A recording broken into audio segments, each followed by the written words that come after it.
예, 건강 생각해서 설탕 대신 먹었는데 알고 보니 폭삭 늦게 하는 이것이 뭐길래. 아, 나도 설탕 먹으면 살찌고 저기 예, 그 칼로리가 높을 것 같아서 사카린을 썼는데 그것도 나쁘다고 그러네요. 일부 인공 감미료가 인지 기능 저하 촉진시켜 장 기능적인 뇌 건강에 해로울 수 있다는 연구 결과가 발표됐다. 뭐 사카린은 뭐 괜찮다라고 연구 결과가 나왔다는데 이제는 또 먹지 말아야 되겠네요. 브라질 상폴루대 연구팀은 최근 평균 연령 52세 성인 1만 2,772명을 대상으로 약 8년간 추적 관찰을 진행해 인공 감미료 섭취가 뇌 기능에 미친 영향을 조사했다. 참여자들은 평소 인공 감미료가 포함된 식품 및 음료 섭취량을 서문으로 보고했으며 연구에 포함된 감미료는 아스파탐, 사카린, 아세설팜 K, 에레스테롤, 자일리티톨, 소르비톨, 타가토스 등이다. 이 성분들은 탄산음료, 에너지 드링크, 요구르트 등 다양한 제품에 사용된다.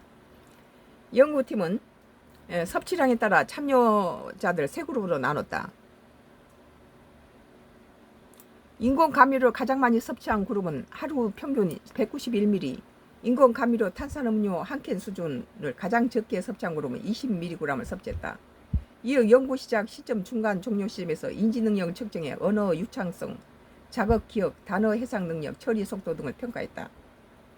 그 결과 인공 감미료를 가장 많이 섭취한 그룹은 가장 적게 섭취한 그룹보다 기억력, 사고력 등 인지 기능이 저하 속도가 62%더 빨랐으며 이는 뇌 노화가 약 1.6년 앞당겨진 것과 유사했다. 섭취량이 중간 그룹인 경우에는 인지 기능 저하 속도가 35% 빨랐고 뇌 노화가 약 1.3년 빨리 진행되는 것으로 나타났다. 당장 사카린도 끊어야 되겠네요.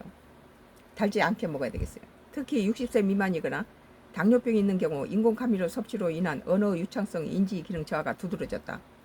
사카린을 설탕을 넣지 않고 사카린을 넣은 지 좀 오래됐는데 또 인공 감미료 종류별 영양을 분석한 결과 아스팜, 사카린, 아세팜 K, 에리스톨, 자일리티, 소르비톨이 인지기능 저하와 관련 있는 것으로 나타났다.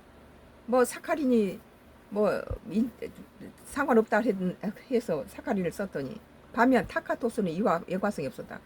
타카토스는 뭔지.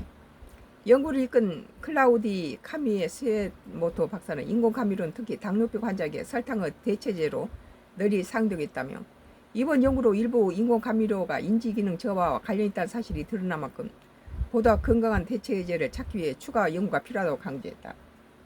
다만 이번 연구는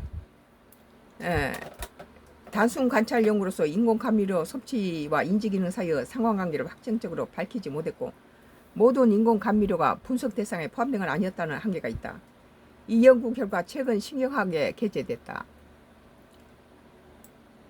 뭐 사카린이라든지 뭐 단 거 함부로 먹으면 안 되겠네요. 뇌 노화가 빨리 온다잖아요. 건강 생각해서 설탕 대신 먹었는데 알고 보니 뇌 폭삭 늦게 하는 것이 바로 이런 거예요. 서울경제 2025년도 9월 5일자 건강 생각해서 설탕 대신 먹었는데 알고 보니 뇌 폭삭 늦게 하는 이것이 뭐길래 라는 기사에 대해서 썬가 크루스의 나의 정치 코멘트를 했습니다.